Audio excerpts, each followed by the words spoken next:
So আমরা আজকে দেখবো হচ্ছে কিছু থিওরিটিক্যাল জিনিসপত্র দেখবো আজকে আমাদের হচ্ছে লেকচার 10 যেটা আমাদের আসলে চ্যাপ্টারও 10 অ্যাকচুয়ালি। সো এখানে আমরা দেখবো হচ্ছে কন্ট্রোল লজিক সিস্টেম কিভাবে ডিজাইন করতে হয় বা যেটাকে আমরা বলি কন্ট্রোল লজিক ডিজাইন। তো আমরা একটু দেখি ফার্স্টে বেসিক ইনফরমেশন কিছু জানার চেষ্টা করি যে আমাদের কি হয়, আমরা যে কোনো কিছু বাইনারি ইনফরমেশন আকারে স্টোর করি পিসিতে। সো ইনফরমেশন গুলো কোথায় স্টোর করা থাকে? প্রসেসরে থাকে অথবা মেমোরি রেজিস্টারে স্টোর করা থাকে।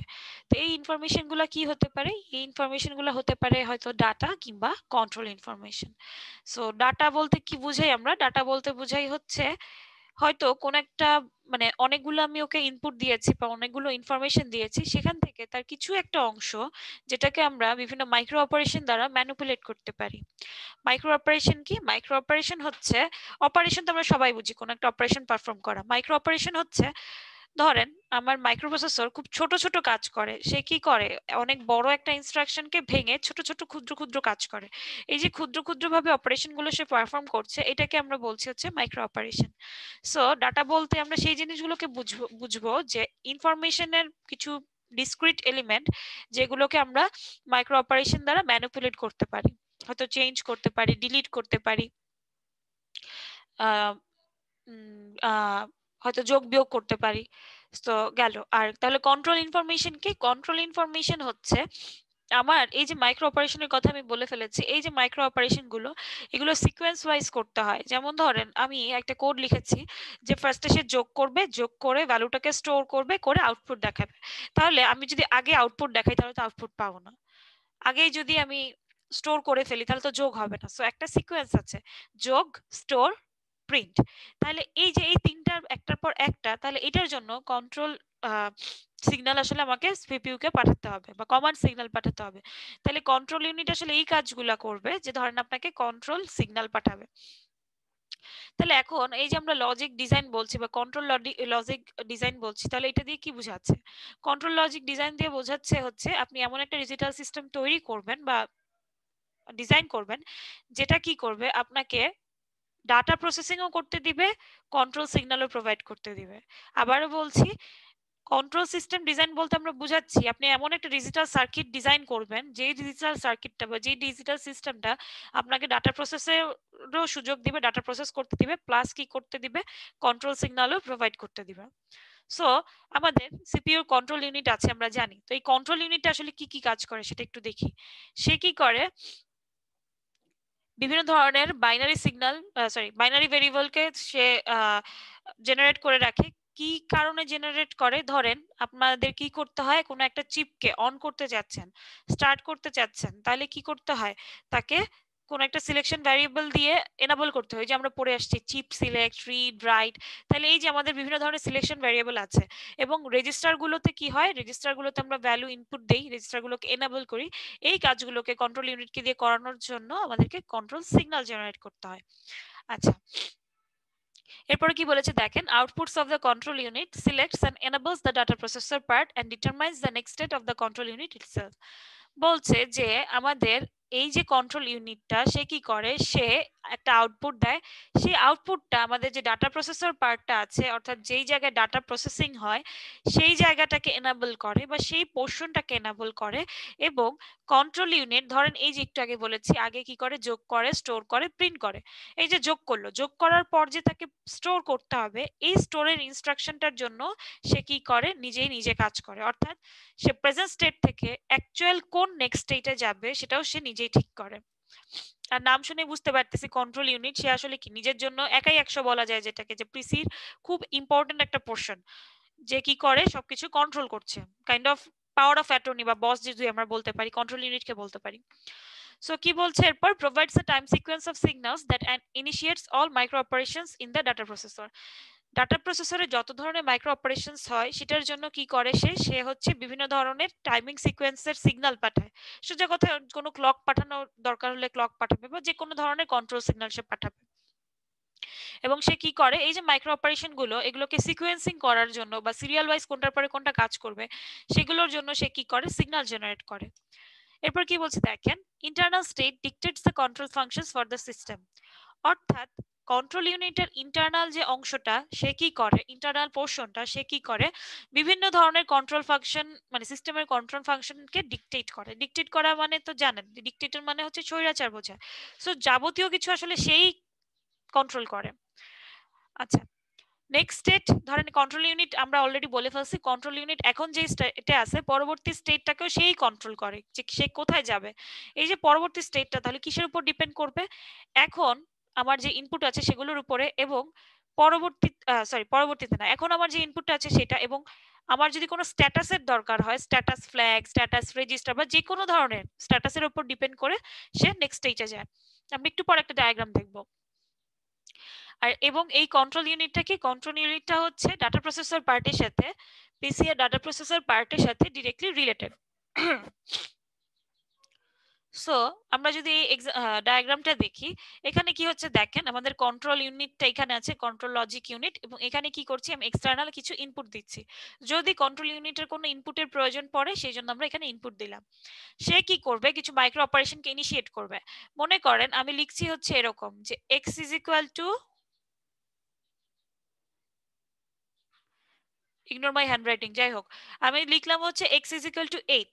So x is equal to 8 লিখার পরে আমি একটা ছোট্ট সুডো কোড যদি এভাবে বলি, 4 লাইনের একটা সুডো কোড, যে if x is even print even, if x is odd print odd, বা if x is even print even, else print odd.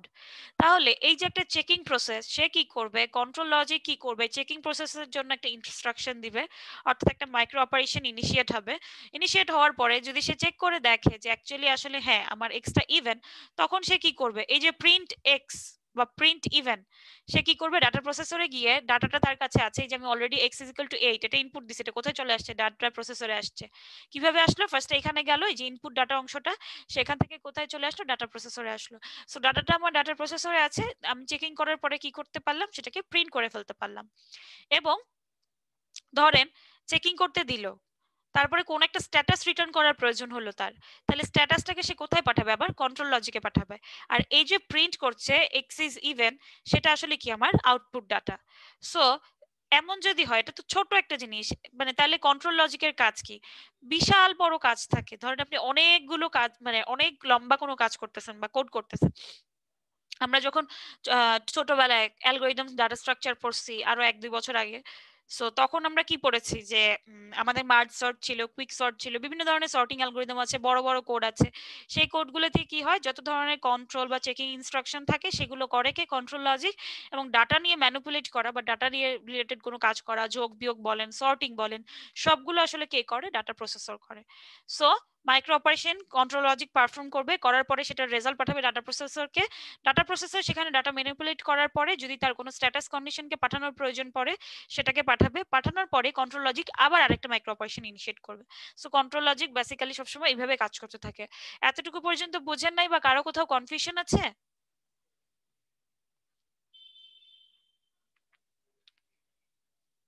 বুঝছেন সবাই, ক্লাসে আছেন? মিস আবার মিস আরেকবার বোঝালে ভালো হতো। কোথায় বুঝো নাই?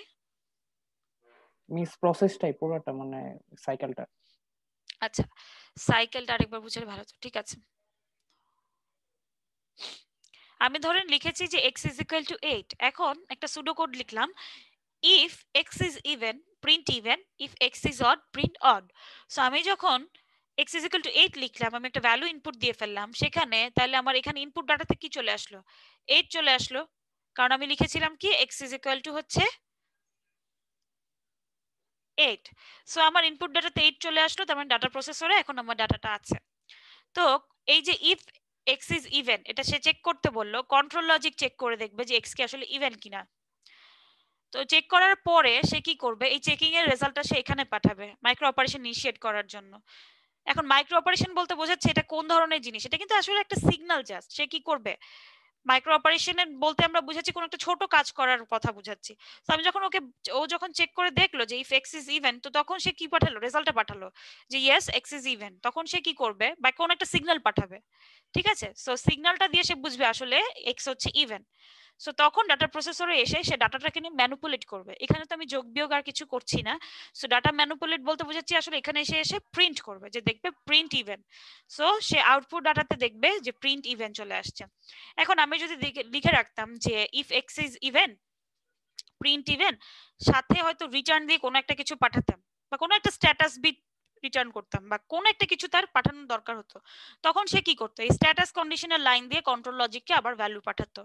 অর্থাৎ কন্ট্রোল লজিক হচ্ছে কাজ করবে যে সিগন্যাল জেনারেট করবে, সিগন্যাল জেনারেট করে করে এক একটা কাজ করতে দিবে। আর ডাটা প্রসেসর হচ্ছে ডাটাগুলোকে নিয়ে কাজ করবে। কন্ট্রোল লজিক ডাটার কিছু চিনে না, সে জাস্ট ডাটাগুলার থেকে কোন একটা ইনফো নিয়ে কাজ টাজ করে আবার পাঠিয়ে দিবে, সিগন্যালটা পাঠিয়ে দিবে। ডাটা প্রসেসর হচ্ছে ডাটাকে ম্যানিপুলেট করবে। এবার কি বুঝতে পেরেছেন? জি মিস। আচ্ছা ঠিক আছে। সো আর কারো যদি কোনো কনফিউশন না থাকে আমরা হচ্ছে নেক্সট স্লাইডে মুভ করি। আচ্ছা, আমাদের কন্ট্রোল সিস্টেম ডিজাইনের জন্য দুটো জিনিস খুবই ইম্পর্টেন্ট, সেটা হচ্ছে টাইমিং ডায়াগ্রাম এবং ফ্লো চার্ট। আমরা অলরেডি জানি এই দুটো জিনিস কি। টাইমিং ডায়াগ্রাম হচ্ছে বিভিন্ন টাইম সিকোয়েন্সে আমাদের বর্তমান অবস্থাটা কি, বা বিভিন্ন কন্ট্রোল সিগন্যালের মধ্যে রিলেশনশিপটা কি সেটাকে আমরা রিপ্রেজেন্ট করার ট্রাই করব। এবং ফ্লো চার্ট কি, ফ্লো চার্ট তো আমরা আই হোপ আপনারা ইন্টার থেকে দেখে আসছেন। ফ্লো চার্ট এতদিনে সবাই জানার কথা। জাস্ট কয়েকটা ব্লক দিয়ে এবং কয়েকটা অ্যারো দিয়ে আমরা হচ্ছে কি অ্যালগরিদমের কোন প্রসেসর পরে কোন প্রসেস বা কোন প্রসিডিওর ফলো করবে সেটা দেখাবো। সো আসেন, কন্ট্রোল অর্গানাইজেশন বলতে বোঝাচ্ছে হচ্ছে আপনি একটা কন্ট্রোল সিস্টেম ডিজাইন করবেন, কিভাবে সেটাকে অর্গানাইজ করতে পারেন। সো আমাদের কন্ট্রোল সিস্টেম ডিজাইনের প্রথম গোলটা থাকবে হচ্ছে, মেজর গোলটা থাকবে হচ্ছে, আপনি এমন ভাবে একটা সার্কিটকে ডেভেলপ করবেন যে কি করে, সে আমাদের যে কন্ট্রোল সিকোয়েন্স গুলো জেনারেট করা দরকার সেই কন্ট্রোল সিকোয়েন্স গুলোকে একটা লজিক্যাল এবং স্ট্রেট ফরওয়ার্ড ওয়েতে নিয়ে কাজ করবে। অর্থাৎ কোনো কমপ্লেক্স ওয়েতে কাজ করবে না, যত সহজে, যত সিম্পলি এবং যত স্ট্রেট ফরওয়ার্ডে কাজ করা যায়, আমাদের সবসময় মেজর গোল থাকবে এটা। সো আমি আপনি নর্মালি তো হার্ডওয়্যার নিয়ে খুব একটা কাজ করি না, আমরা এক্সপার্ট না। যারা হার্ডওয়্যার এক্সপার্ট, যারা কন্ট্রোল সিস্টেম ডিজাইনে এক্সপার্ট, তারা আমাদেরকে অলরেডি 4টা মেথড দিয়ে দিয়েছেন। একটা হচ্ছে one flip flop per state method, একটা sequence register and decoder method, একটা পিএলএ কন্ট্রোল, একটা মাইক্রো প্রোগ্রাম কন্ট্রোল। সো আমরা হচ্ছে আজকে প্রথম 3টা দেখবো, লাস্টেরটা আমরা নেক্সট ক্লাসে দেখবো ইনশাআল্লাহ। সাথে আমরা এলাবোরেটলি আরো জিনিস দেখবো মাইক্রো প্রোগ্রামের। সো আমরা আজকে জাস্ট ফার্স্টের 3টা দেখবো। সো প্রথমে আসেন আমরা একটু ডিফারেন্স দেখি যে এই 4টাকে 4 ভাগে ভাগ কেন করা হলো।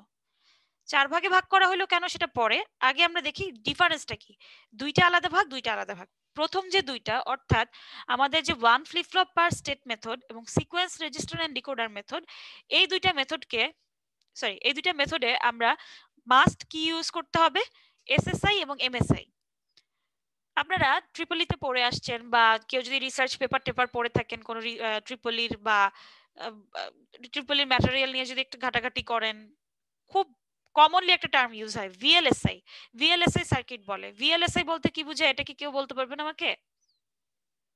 জাস্ট ইলাবোরেশনটা, ভিএলএসআই মানে কি? আচ্ছা, আই হোপ আপনারা জানেন না। সো ভিএলএসআই মানে হচ্ছে very large, VLSI very large, আমি নিজে তো ভুলে গেলাম হঠাৎ করে, দাঁড়ান অপেক্ষা, স্কেল ইন্টিগ্রেশন না, শুনি নাই, আরেকবার বলেন তো। Very large scale integration. হ্যাঁ হ্যাঁ হ্যাঁ, স্কেলটাই মাথায় আসতেছিল না, থ্যাংক ইউ, হঠাৎ করে ভুলে গেছি, থ্যাংক ইউ। হ্যাঁ, সো ভিএলএসআই হচ্ছে গিয়ে ভেরি লার্জ স্কেল ইন্টিগ্রেশন। আচ্ছা, আপনারা তো পারেন, তো চুপ করে থাকেন কেন আমি যখন জিজ্ঞাসা করছি? আচ্ছা যাই হোক, আমরা আগাই। সো এসএসআই বলতে বোঝায় হচ্ছে শর্ট স্কেল ইন্টিগ্রেশন, আর এমএসআই বলতে বোঝায় হচ্ছে কি মিডিয়াম স্কেল ইন্টিগ্রেশন। সো এই যে শর্ট স্কেল ইন্টিগ্রেশন বলতে কি বোঝায়, এটা তো নাম বললাম, বা আপনারাই বললেন নামটা। সো এটার ব্যাখ্যা যদি করতে বলা হয় যে আসলে নামটা শুনে কি মনে হয়?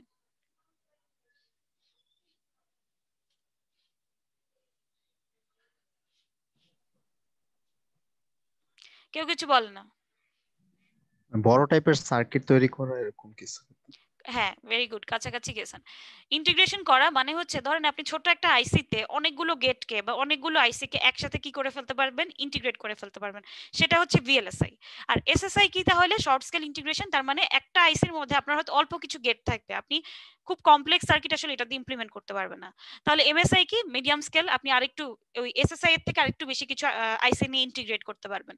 তো আমার এক্সাক্ট ডাটাটা মনে নাই, এমএসআই এ সম্ভবত 1000 থেকে 3000টা আইসি আপনি হচ্ছে ইন্টিগ্রেট করতে পারেন একসাথে। এটা একটু গুগল করে নিয়েন আপনারা জানার জন্য। সো আমরা এই প্রথম দুইটা মেথডে হচ্ছে এসএসআই এবং এমএসআই সার্কিট আমাদের ইউজ করতেই হবে, আমরা এর থেকে কমপ্লেক্স কিছু ইউজ করতে পারবো না। এবং যে কন্ট্রোল ইউনিটগুলোকে আমরা এসএসআই এবং এমএসআই ডিভাইস দিয়ে তৈরি করার চেষ্টা করি সেগুলোকে আমরা বলি হচ্ছে হার্ডওয়্যার কন্ট্রোল। হার্ডওয়্যার কেন বলি, নামটা শুনেই বুঝতে পারতেছি ওয়্যারিং করাটা হার্ড হবে। কেন হার্ড হবে? কারণ আপনি যদি সার্কিটের কোনো একটা পোর্শনে চেঞ্জ করতে চান, আপনাকে কি করতে হবে, পুরো সার্কিটটাকে সবগুলো ওয়্যার কানেকশন আলাদা করে করে আবার নতুন করে ওয়্যারিং করতে হবে। সো এটা একটা ডিফিকাল্ট পার্ট এই জিনিসের প্রথম দুইটা মেথডের। অপরদিকে লাস্টের দুইটা মেথড যে পিএলএ এবং মাইক্রো প্রোগ্রাম কন্ট্রোল, এই দুটাকে আমরা বলতে পারি হচ্ছে এলএসআই ডিভাইস বা large scale integration device. So আমরা এখানে কি করতে পারি, একটা আইসিতে অনেকগুলো বা একটা আইসিতে বা একটা চিপে অনেকগুলো গেটকে ইমপ্লিমেন্ট করে ফেলতে পারি, একসাথে ইন্টিগ্রেট করে ফেলতে পারি। যেমন কি ওই যে প্রোগ্রামেবল লজিক অ্যারে পিএলএ আমরা পড়ে আসছি অলরেডি, অথবা রম। এই পিএলএ এবং রম দুটোই আমরা পড়ে আসছি। আমরা এখানে জানি যে পিএলএ তে কি হচ্ছিল, আমরা অনেক কমপ্লেক্স কম্বিনেশনাল সার্কিট ইমপ্লিমেন্ট করতে পারছিলাম। কারণ কি, কারণ হচ্ছে এইটা আমাদের সবগুলো মিন টার্ম জেনারেট করতো না, যে মিন টার্ম দরকার সেগুলো জেনারেট করতো। যাই হোক, সেটা আলাদা কথা। সো আমরা থার্ড এবং ফোর্থ ওয়েতে বা ফোর্থ মেথডে হচ্ছে আমরা এলএসআই ডিভাইস ইউজ করব। সো এটার ক্ষেত্রে কি হয়, আমরা যদি কোনো জায়গায় ওয়্যারিং এর চেঞ্জ করতে চাই সেটাকে আমরা ইজিলি পারফর্ম করতে পারি। কিভাবে কিভাবে হচ্ছে রমের যে সকেটটা আছে, আপনি চাইলে রমের সকেটটা চেঞ্জ করে অন্য একটা প্রোগ্রাম করা রম, ধরেন আমরা কি করি, র্যাম চেঞ্জ করি না, ঠিক তেমনি ভাবে হয়তো রমের যে সকেট আছে সেখান থেকে আমরা কি করলাম, আমার প্রয়োজন মতো প্রোগ্রাম করা আছে যে রমটা সেইটাকে আমরা ইনসার্ট করে দিতে পারি। জাস্ট রমটা রিমুভ করে নতুন রম ইনসার্ট করে দিলেই হয়, ওয়্যারিং এর ভেজালটা এই ক্ষেত্রে থাকে না। সো এতটুকু ছিল চারটা মেথডের ফিচার বলতে পারেন। সো এখন আমরা দেখব প্রথম মেথডটা, যেটা নাম হচ্ছে one flip flop per state method. তো নামটা শুনে বুঝতে পারতেছি যে প্রত্যেকটা স্টেটে একটা ফ্লিপ ফ্লপ থাকবে, অর্থাৎ প্রতিটা স্টেটে একটা করে ফ্লিপ ফ্লপ অ্যাক্টিভ থাকবে। সো ভালো কথা, প্রতি স্টেটে একটা করে ফ্লিপ ফ্লপ সে ইউজ করে এবং একটা নির্দিষ্ট পার্টিকুলার টাইমে সে কি করে, একটা ফ্লিপ ফ্লপকে সেট রাখে, অর্থাৎ 1 রাখে, বাকি সবগুলোকে সে 0 করে রাখে। অর্থাৎ সাপোজ কোন একটা টাইমে যদি আমার টি1 সমান 1 থাকে, তাহলে বাকি সবগুলো অর্থাৎ টি0, টি2, টি3 সবগুলো কি থাকবে, 0 থাকবে। এবং এই একটা সিঙ্গেল বিটি সে কি করবে, প্রপাগেট করতে থাকবে, অর্থাৎ এখান থেকে সে এখানে যাবে, ডিসিশন লজিকে আসবে, এখানে আসবে, এখান থেকে আবার এখানে ব্যাক করবে, আবার এখানে যাবে, অর্থাৎ একটা সিঙ্গেল বিটি প্রপাগেট করতে থাকবে। ফাইন। এবং কার পারমিশনে প্রপাগেট করবে, সে তো চাইলেই প্রপাগেট করতে পারবে না। দেখেন লেখা আছে under the control of decision logic. এখন ডিসিশন লজিকটা কি, ডিসিশন লজিকটাকে আপনারা কন্ট্রোল ব্লক ধরে ফেলতে পারেন, যে এখানে এসে ধরেন আমার এই টি1 এ এখানে যে 1 সেট করলাম, সেই 1টাকে সে ডিসিশন লজিকে পাঠাবে বা ডিসিশন ব্লকে পাঠাবে। এইখানে সে আসলে ডিসাইড করবে আমি এই 1টাকে পরবর্তী ফ্লিপ ফ্লপে কি পাঠাবো নাকি পাঠাবো না, বা কোনো একটা কাজ করব কি করব না, সিগন্যাল পাঠাবো কি পাঠাবো না। সেক্ষেত্রে সে কি করবে, ডিসিশনটা নিবে, নিয়ে কি করবে, তারপরে তার প্রয়োজন অনুযায়ী সে আউটপুট দিবে। আচ্ছা, প্রত্যেকটা ফ্লিপ ফ্লপই একটা স্টেট রিপ্রেজেন্ট করে এবং কেবলমাত্র তখনই অ্যাক্টিভ হয় যখন এই কন্ট্রোল বিটটাকে ডিসিশন লজিক ট্রান্সফার করে দেয়। ধরেন আমি এই লাইনে এই ডিসিশন লজিকটা কি করলো, এই লাইনে এই যে এখানে লাস্ট ফ্লিপ ফ্লপের লাইন, এই লাইনে 1 কে ট্রান্সফার করে দিল, তার মানে কেবলমাত্র এই ফ্লিপ ফ্লপটা এখন অ্যাক্টিভ, বাকিগুলো সব ইনঅ্যাক্টিভ। এবং যদি এমন হয় যে আমরা কি করতে চাচ্ছি, আমরা কোনো ফ্লিপ ফ্লপে আউটপুট দিতে চাই না, হয়তো অন্য কোথাও আমাকে একটা সিগন্যাল পাঠাতে হবে বা কোনো একটা কন্ট্রোল সিগন্যাল পাঠাতে হবে, সেই ক্ষেত্রে আমরা কোন লাইনে পাঠাবো, এই যে দেখেন এখানে একটা লাইন আছে আদার কন্ট্রোল আউটপুটস। অর্থাৎ এমন যদি প্রয়োজন পড়ে আপনার যে আপনি ফ্লিপ ফ্লপ বাদে অন্য কোথাও আউটপুট পাঠাতে চাচ্ছেন, তখন আমরা কোথায় পাঠাবো, আদার কন্ট্রোল আউটপুটস পাঠাবো। এবং ধরেন কন্ট্রোল লজিকে আপনার কি চাই বা ডিসিশন লজিকে আপনার কি চাই, আপনি এই ফ্লিপ ফ্লপ গুলো নিয়ে তো কাজ করতেছেনই, সাথে কি চাচ্ছেন, কিছু ইনপুটও দিতে চাচ্ছেন। তাহলে আপনি কি করবেন, এই যে এক্সটার্নাল ইনপুট কন্ডিশনস এখানে দেওয়া আছে, এখানে আমরা মানে ইনপুট দিব, তিনটাই ইনপুট দিব না, এখানে হয়তো ডায়াগ্রামটাতে তিনটা আছে, এক একটাতে এক এক রকম থাকে। সো এখানে আমরা এক্সটার্নাল ইনপুট দিতে পারি। এবং আমাদের ধরেন আমি এখন টি নট স্টেটে আছি, টি1 স্টেটের আউটপুট কি হবে সেটা ডিপেন্ড করবে এই টি নটের উপরে এবং এই যে আমি ইনপুট দিচ্ছি সেটার উপরে। কারণ সে টি নটের ভ্যালুটা নিবে, ডিসিশন লজিকটা কি করে, টি নটের ভ্যালুটা নেয়, নিয়ে সে এক্সটার্নাল ইনপুট গুলো নিয়ে হিসাব করে যে এখন কি টি1 কে ভ্যালু পাঠাবো নাকি পাঠাবো না।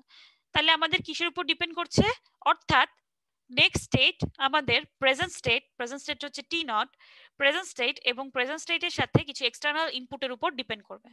আবার বলছি, নেক্সট স্টেট ডিপেন্ড করবে হচ্ছে আমাদের প্রেজেন্ট স্টেট এবং তার সাথে কিছু এক্সটার্নাল ইনপুটের কম্বিনেশন মিলায় সে চেক করবে যে আসলে আমাদের নেক্সট স্টেটটা কি হবে।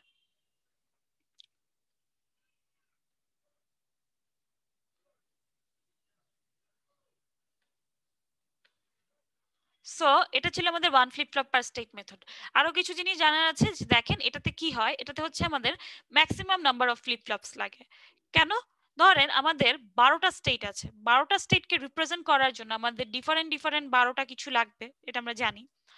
সো আমাদের ফ্লিপ ফ্লপ লাগবে, তাহলে কয়টা ফ্লিপ ফ্লপ লাগবে? আমাদের 4টা ফ্লিপ ফ্লপ লাগবে, কারণ হচ্ছে 2 কিউব দিয়ে যদি ইউজ করি তাহলে আমাদের 8 মানে 8টা সিগন্যাল জেনারেট হবে, বাট আমরা চাচ্ছি কি 12টা হোক। তো 8 আর এরপরে যদি 2 টু দি পাওয়ার 4 তাহলে 16টা, 8 আর 16 এর মাঝখানে 12 পড়তেছে। সো আমরা কি করব, ম্যাক্সিমাম নাম্বার অফ ফ্লিপ ফ্লপসটা আমাদেরকে নিতে হবে, মিনিমাম নিতে হবে 4টা ফ্লিপ ফ্লপ। ফাইন। আচ্ছা, এখানে দেখেন কি লেখা আছে, transition from present state to next state is a function of TI, অর্থাৎ টিআই এর উপর ডিপেন্ড করবে পরবর্তী স্টেটে কি হবে, এবং টিআই আমরা সেক্ষেত্রে ধরে নিব 1। টিআই কে ধরে নিব 1, কারণ পরবর্তী স্টেপে সেই 1টাই কাজে লাগবে। টিআই যদি 0 হয় তাহলে তো পরবর্তী স্টেপের আউটপুট আসলে 0ই আসার কথা, কোনো কাজই হওয়ার কথা না, জাস্ট সিগন্যালটাই তো প্রপাগেট করে বারবার। সো টিআইটাকে আমরা ধরে নিব 1, এবং সেটার সাথে আরো কিছু ইনপুট কন্ডিশন মিলায়ে এটা ডিপেন্ড করবে হচ্ছে প্রেজেন্ট স্টেট টু নেক্সট স্টেটে আসলে কি আসবে ভ্যালু। এবং প্রতিটা ফ্লিপ ফ্লপ আসলে কি হয়, এই যে এখানে 4টা ফ্লিপ ফ্লপ আছে, এই 4টা ফ্লিপ ফ্লপ আসলে কার সাথে কানেক্টেড, আমাদের যে সিপিইউ ডাটা প্রসেসর পার্টটা আছে সেটার সাথে কানেক্টেড ডিরেক্টলি। এবং আমাদের এই যে এখানে এটা অলরেডি বলে ফেলছি, এই আদার কন্ট্রোল আউটপুট কি করবে, এই ফাংশন অফ টি, এটা হচ্ছে টি এর ফাংশনের উপর ডিপেন্ড করছে। কারণ কি, যদি টি তে কোনো ভ্যালু না যায় তখনই তো সেটাতে যাবে, আর টি তে চলে গেল তো চলে গেলই। সো টি এর উপরে এবং আমাদের যেই এক্সটার্নাল ইনপুটের ভ্যালুগুলো আছে এগুলোর উপর ডিপেন্ড করবে, এবং আদার কন্ট্রোল আউটপুট দিয়ে আমরা কি করতে পারবো, অন্য কোথাও যদি সিগন্যাল পাঠাতে হয় সেটা পাঠাতে পারবো, এবং এই আদার কন্ট্রোল আউটপুটটাও কি করতে পারে, মাইক্রো অপারেশন গুলো ইনিশিয়েট করতে পারে। অর্থাৎ ওরও কোনো কাজ থাকলে সেই এই লাইন দিয়ে আমরা সেই কাজগুলো করাতে পারি। এখন আসেন এটার অ্যাডভান্টেজ এবং ডিসঅ্যাডভান্টেজ কি। অ্যাডভান্টেজ হচ্ছে যেটা খুবই সিম্পল, কারণ দেখেন আমরা লাস্টের দিকে ক্লাস করছি যখন মিডের আগে, তখন আমরা ফ্লিপ ফ্লপ পড়ে আসছিলাম, ডি ফ্লিপ ফ্লপ অলরেডি আপনারা ইমপ্লিমেন্ট করে ফেলছেন ল্যাবে। সো এই যে ডি ফ্লিপ ফ্লপের মতনই দেখতে, জাস্ট সাথে একটা এক্সট্রা কি অ্যাড হয়েছে, ইনপুট লাইন অ্যাড হয়েছে, কন্ট্রোল আউটপুট অ্যাড হয়েছে, এবং ডিসিশন লজিকের একটা ব্লক অ্যাড হয়েছে। সো বেসিক্যালি এই ডি ফ্লিপ ফ্লপের মতনই জিনিসটা। সো এটা হচ্ছে, আচ্ছা একটা মিনিট আমি একটু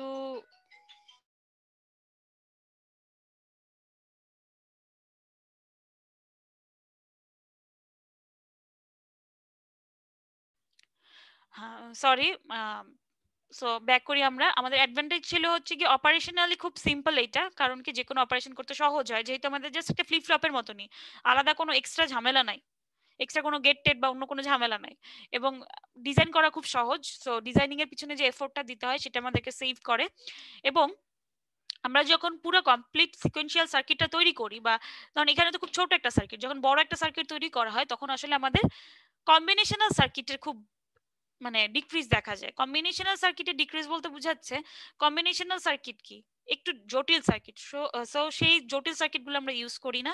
আর কম্বিনেশনাল সার্কিট কি করে, যে প্রেজেন্ট স্টেটের ইনপুটটা নেক্সট স্টেটে সে ইউজ করে না। সো আমাদের এই কম্বিনেশনাল কমপ্লেক্স সার্কিটগুলো এখানে ইউজ হবে না, কারণ আমরা জানি যে ফ্লিপ ফ্লপে কি হয়, প্রেজেন্ট স্টেটের ডাটাটা নেক্সট স্টেটে যায়।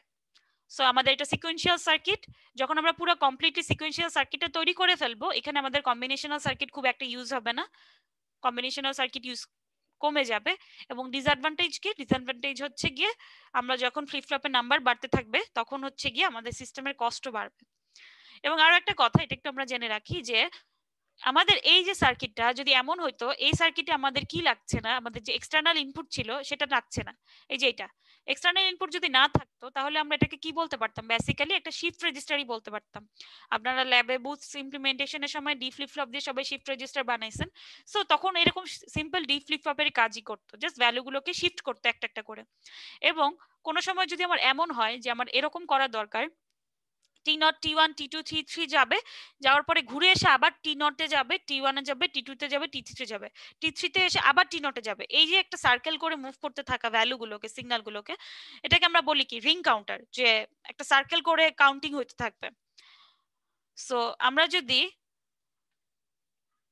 এই জিনিসটাকে এভাবে কাজ করাতে চাই, তাহলে এই এক্সটার্নাল ইনপুটটা না থাকলে আমরা এটাকে এভাবে কাজ করাতে পারবো।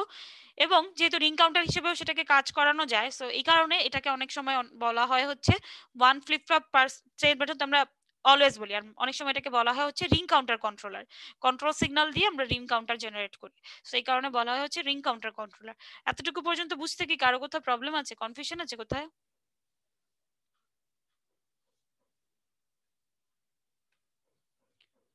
কেউ কোনো কথা বলে না, কনফিউশন আছে কারো? না মিস। না ম্যাম, কনফিউশন নেই। আচ্ছা, থ্যাংক ইউ। সো এবার আসেন আমরা সেকেন্ড মেথডটা দেখি, যেটা হচ্ছে sequence register and decoder method. So sequence register এবং ডিকোডার মেথডে কি হচ্ছে, এখানে ফ্লিপ ফ্লপের জায়গায় শুধু ফ্লিপ ফ্লপ আর নাই, ফ্লিপ ফ্লপের জায়গায় চলে আসছে কে, ফ্লিপ ফ্লপের জায়গায় দুটো জিনিস চলে আসছে, একটা হচ্ছে সিকোয়েন্স রেজিস্টার, একটা হচ্ছে ডিকোডার। সো কাজটা কিভাবে করে, কাজটা হচ্ছে সে কন্ট্রোল স্টেট গুলোকে সিকোয়েন্স করার জন্য, সিকোয়েন্স রেজিস্টার নাম কেন, কারণ সেই যে আমাদের কন্ট্রোলটা কোথাকার পরে মানে কে কাজ করবে, আগে যোগ না আগে বিয়োগ, এই যে সিকোয়েন্স গুলোকে সে কন্ট্রোল করবে, সেই স্টেটটা জেনারেট করবে হচ্ছে এই রেজিস্টারটা। এবং রেজিস্টারের আউটপুটটা কি করবে, ডিকোডারে যাবে, ডিকোডার এটাকে ডিকোড করে প্রত্যেকটা স্টেটের জন্য একটা করে আউটপুট জেনারেট করবে, কারণ আমরা জানি ডিকোডার সবসময় যে ইনপুট পায় সেটা সবগুলো কম্বিনেশন বের করে। তাহলে এই যে ডিকোডারের আউটপুট থেকে কি হবে, প্রতিটা স্টেটের জন্য আমাদের একটা করে আমরা আউটপুট পাবো।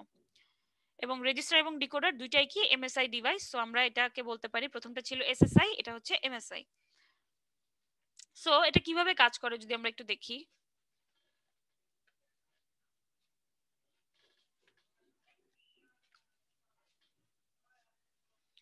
প্রথমে কি হয়, আমরা ডিসিশন লজিক থেকে কোনো একটা সিগন্যাল যায় সিকোয়েন্স রেজিস্টারে। সো সিকোয়েন্স রেজিস্টারের মানে সিকোয়েন্স রেজিস্টারের কোনো একটা আউটপুট আসে, সেই আউটপুটটা কোথায় যায়, ডিকোডারে ঢুকে। ডিকোডারে ঢুকার পরে ডিকোডার কি করে, সবগুলো কম্বিনেশন বের করে, যতগুলো বিট আছে সবগুলো কম্বিনেশন বের করে। ধরেন আমরা সিকোয়েন্স রেজিস্টার থেকে আউটপুটের ভ্যালু আসলো 2 বিট, সো ডিকোডার কি করবে, 4টা আউটপুট কম্বিনেশন জেনারেট করবে, করলো।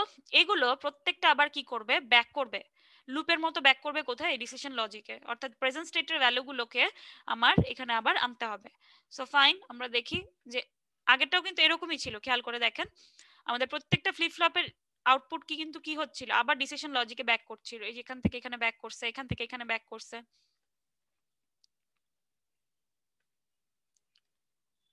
সো ডিকোডারের প্রতিটা আউটপুট, হ্যালো মিস এখানে কি ডিকোডার ইউজ করা হয়েছে বলে এটা এমএসআই, যেহেতু সবগুলো কম্বিনেশন বের করা লাগবে। ডিকোডার নিজে একটা এমএসআই ডিভাইস, এই জন্য এটাকে আমরা এমএসআই বলছি। রেজিস্টার এবং ডিকোডার দুইটাই হচ্ছে এমএসআই ডিভাইস। জি মিস।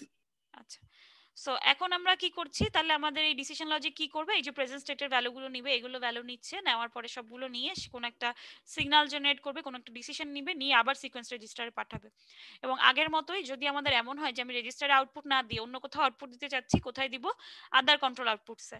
এবং আমার যদি এক্সটার্নাল কিছু ইনপুট দেওয়ার প্রয়োজন পড়ে, এক্সটার্নাল ইনপুট দিব আমি এই লাইনে। সো ফাইন,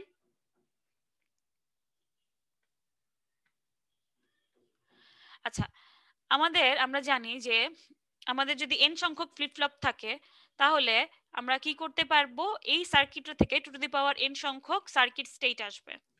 একটা রেজিস্টার মানে কি, বেসিক্যালি ফ্লিপ ফ্লপ, কিন্তু রেজিস্টার বলতে গেলে কি বোঝায়, এই যে আপনারা বুটস্ট্র্যাপ ইমপ্লিমেন্ট করছেন, শিফট রেজিস্টার বলি আমরা, শিফটিং এর কাজ করে। শিফট রেজিস্টার আসলে কি, ফ্লিপ ফ্লপই তো, ফ্লিপ ফ্লপ দিয়েই তো কাজ করাইছেন। রেজিস্টার কি করে, মেমোরি স্টোর করে, কিভাবে স্টোর করে, ফ্লিপ ফ্লপ দিয়ে স্টোর করে। সো রেজিস্টার বলতে গেলে তো আসলে ফ্লিপ ফ্লপই বোঝায়। সো আমরা যদি n বিটের ফ্লিপ ফ্লপ ইউজ করি, আমাদের হচ্ছে সার্কিটের স্টেট আসবে 2n সংখ্যক, এবং ডিকোডারের আউটপুটও আসবে কত, 2n সংখ্যক। কিভাবে, একটু আগেই বললাম, ধরেন আমার সিকোয়েন্স রেজিস্টারে 2টা বিট আসলো, সেখান থেকে ডিকোডার 2 বিটের জন্য 4টা কম্বিনেশন বের করবে, অর্থাৎ 2n সংখ্যক আউটপুট বের করবে। 4 বিটের যদি রেজিস্টার হয় তাহলে কি করবে, 16টা স্টেট হতে পারে, এবং ডিকোডার থেকে 16টা আউটপুট আসবে, যেই 16টা আউটপুট আমার রেজিস্টারের বা সার্কিটের এক একটা স্টেট রিপ্রেজেন্ট করবে। এবং আগের মতনই আমাদের নেক্সট স্টেটে যাওয়ার জন্য ভ্যালুগুলো কিসের উপর ডিপেন্ড করবে, আমাদের সিকোয়েন্স রেজিস্টারের যে প্রেজেন্ট স্টেট সেইটা, এবং এক্সটার্নালি যদি কোনো আমি আউটপুট দেই সেটার উপর ডিপেন্ড করবে। অর্থাৎ সব ক্ষেত্রেই কি হবে, আমার নেক্সট স্টেট ডিপেন্ড করবে হচ্ছে প্রেজেন্ট স্টেটে আমি কি অবস্থায় আছি, এবং সাথে আমার ইনপুট গুলো কি আছে সেগুলোর কম্বিনেশনের উপর ডিপেন্ড করবে।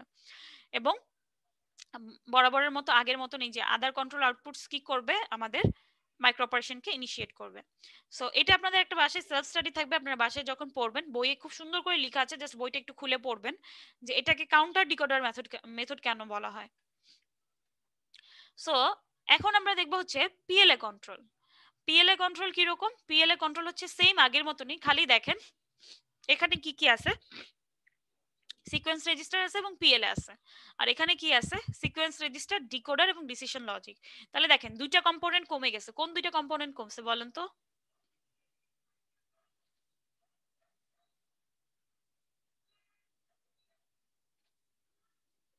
কেউ বলেন কোন দুইটা কম্পোনেন্ট কমে গেছে? আমি আবার দেখাই, এখানে হচ্ছে পিএলএ আর সিকোয়েন্স রেজিস্টার, এখানে হচ্ছে সিকোয়েন্স রেজিস্টার, ডিকোডার আর ডিসিশন লজিক। ডিসিশন লজিক আর ডিকোডার। হ্যাঁ, very good. So thank you. So আমরা এখানে কি করেছি, ডিসিশন লজিক এবং ডিকোডার মধ্যে দুইটাই কমে গেল। কেন কমে গেল এবং পিএলএ কে আমরা কেন ইউজ করব? আমরা জানি ডিকোডার কি করে, সবগুলো আউটপুট জেনারেট করে। আমরা পিএলএ পড়ার সময় দেখে আসছি যে ডিকোডার যেহেতু সবগুলো আউটপুট জেনারেট করে, ডিকোডার সুইটেবল না আমাদের কাজের জন্য। কারণ আমার তো এমনও হইতে পারে 8টার মধ্যে মাত্র একটা বা দুইটা ফাংশন দরকার, বাকি 6টা ফাংশন দরকার নেই। সো বাকি 6টা ফাংশন শুধু শুধু কেন জেনারেট করব আমি? আমার সময় লাগবে। সো পিএলএ কি করে, আমাদের ফাংশনের আউটপুট অনুযায়ী যে কয়টা আউটপুট তৈরি করা দরকার সেগুলাই সে জেনারেট করে।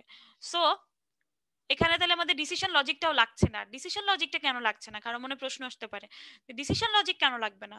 কারণ পিএল এর নিজেরই কিন্তু ক্ষমতা আছে যে যেই যেই ফাংশন দরকার সেগুলাই সে জেনারেট করবে। আর ডিকোডার কি করছিল আগেরটাতে, সবগুলো জেনারেট করার পরে কন্ট্রোল লজিক বা ডিসিশন লজিকটা যেটা ছিল, এই যে ডিকোডার সবগুলো জেনারেট করছিল, তারপর ডিসিশন লজিক আসলে তাকে বলে দিচ্ছিল কোনগুলা দিয়ে কাজ করতে হবে। কিন্তু পিএলএ আসলে নিজেই পারে যে আমার যেই যেই জিনিসগুলো দরকার আমি শুধু সেগুলো নিয়েই কাজ করব, সেগুলাই জেনারেট করব, আমি সবগুলো জেনারেট করব না। সো এই কারণে আমরা ডিকোডার এবং ডিসিশন লজিক দুইটাই বাদ দিয়ে জাস্ট পিএলএ বসিয়ে দিলে আমাদের কাজটা হয়ে যাচ্ছে। সো এক্ষেত্রে কিভাবে কাজ হবে? এক্ষেত্রে হচ্ছে এক্সটার্নালি আমি কিছু ইনপুট দিতে পারি, দিলাম, এবং সিকোয়েন্স রেজিস্টারে কিছু ভ্যালু দিব, সেই ভ্যালুগুলো নিয়ে সে কি করবে, পিএলএ কে দিবে, পিএলএ ম্যানিপুলেট করবে ভ্যালুগুলোকে, সেখান থেকে যেই যে ফাংশন বের করার দরকার ফাংশন বের করবে, করে সেখান থেকে আউটপুটগুলো আবার কোথায় দিবে, সিকোয়েন্স রেজিস্টারে দিবে, এবং কিছু মাইক্রো অপারেশন ইনিশিয়েট করবে আগের মতনই সেম। এবং বারবার বলছি যে কেন আসলে ভ্যালুটাকে ব্যাক করাইতে হয়, এই যে এই ভ্যালুগুলোকে কেন ব্যাক করাইতে হয়, এখানে একটা এখানে একটা ব্যাক করাইতে হয়, কারণ আমাদের প্রেজেন্ট স্টেট ডিপেন্ড করে, সরি নেক্সট স্টেট ডিপেন্ড করে হচ্ছে প্রেজেন্ট স্টেট এবং এক্সটার্নাল ইনপুটের উপর। সো এই যে আমাদের প্রেজেন্ট স্টেটের সাথে আবার নেক্সট স্টেটের কানেকশন দিয়ে দেওয়ার চেষ্টা করতেছি আমরা, নেক্সট স্টেটের ইনপুট হিসেবে প্রেজেন্ট স্টেট দিয়ে দিলাম। ফাইন। সো এখানে লেখাই আছে দেখেন যে এটা হচ্ছে সিকোয়েন্স রেজিস্টার ডিকোডার মেথডের একদম সেম সেম, জাস্ট হচ্ছে ডিফারেন্স কি, ডিফারেন্স হচ্ছে ডিকোডার এবং আরেকটা কি ছিল, ডিসিশন লজিক, এই দুইটা হচ্ছে কি আমরা ইমপ্লিমেন্ট করছি পিএলএ দিয়ে। এবং পিএলএ দিয়ে কি সুবিধা হচ্ছে, আমাদের নাম্বার অফ আইসিস কমে যাচ্ছে এবং ইন্টারকানেক্টিং ওয়্যারসও কমে যাচ্ছে। নাম্বার অফ আইসি কেন কমে যাচ্ছে? কারণ ডিকোডারে সব ফাংশন জেনারেট হতো, এখানে সব ফাংশন জেনারেট হচ্ছে না, এবং যেহেতু আইসি কমে যাচ্ছে তাহলে আমাদের ইন্টারকানেক্টিং ওয়্যারসও কমে যাচ্ছে। এতটুকু পর্যন্ত বুঝেন নাই? কেউ আছেন বা কোথাও কনফিউশন আছে? এনিওয়ান? কেউ কোনো কথা বলে না? বুঝছেন সবাই? জি মিস। আচ্ছা, থ্যাংক ইউ।